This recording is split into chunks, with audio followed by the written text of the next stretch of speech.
Here's a C major chord. 3 and 5, and boom, you've got that major chord. Here's a C major on the guitar.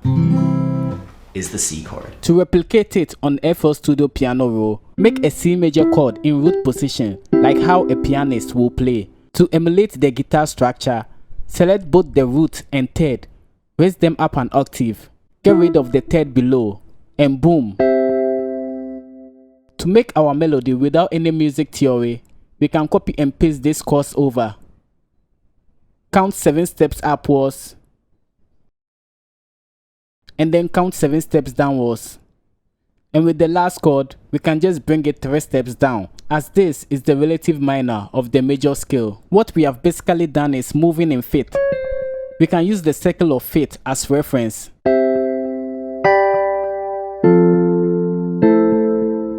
Let's make the progression better by revoicing it.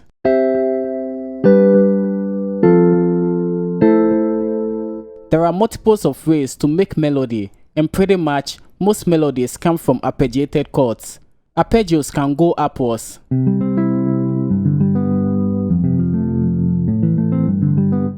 or downwards, like Clocks by Coldplay. Or we can make a combination of upwards and downwards arpeggiation, like Someone Like You by Adele. Alright, so hold on a second.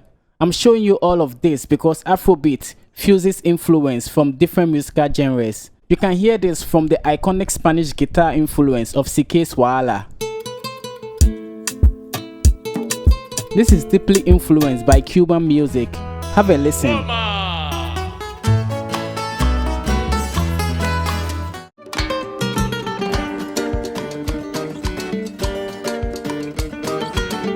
Do you hear the similarities in the melody pattern?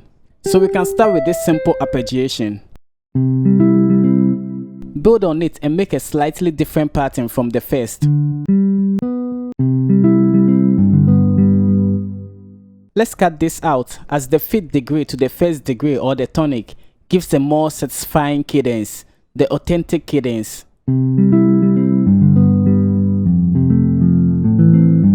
Boom. And we have this. Copy it to the next half and then add some variation.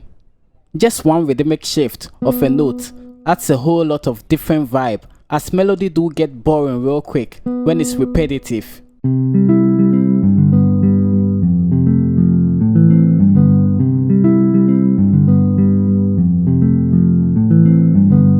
Alright, let's go on and mess around with the velocities to humanize it. And we can pitch it up or down to change the key.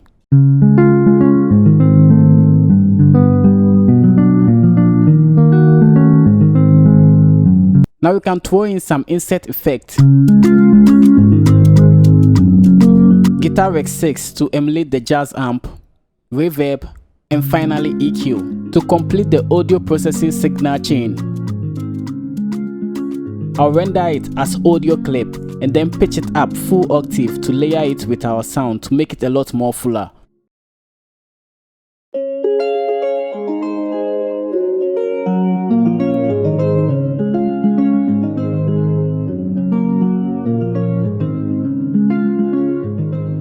Now that we've done this, we can make a simplified version of the arpeggiated chord just going up.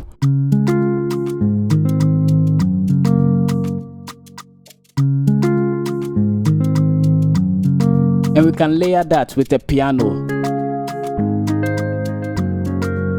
This will be suitable for the verse. We can then go ahead and layer with an E piano. This time we'll bring it up an octave.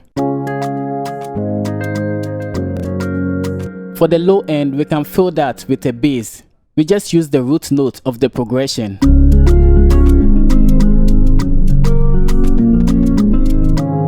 And to make groovy bass, for me personally, I like to first lay down some drums. And from there, I can make a bass that complements both the drum and the melody.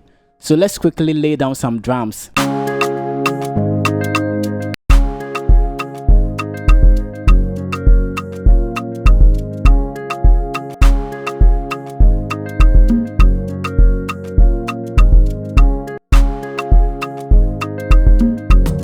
With the drums done, let's add our bass.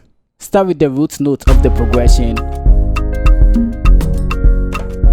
And we can add some simple groove to it. And done.